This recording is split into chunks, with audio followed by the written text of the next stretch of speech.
عطول بنقول لك لا تسولف ولا تفكر، بس سولفت وفكرت بدك 4 علماء ما بيجيبوا سوالفك على الموضوع اللي احنا فيه.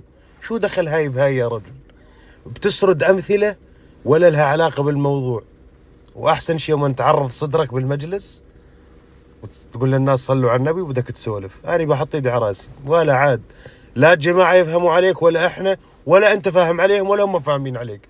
بتخرب الدنيا ولا بتعرف تسولف ولا بتعرف تتصرف.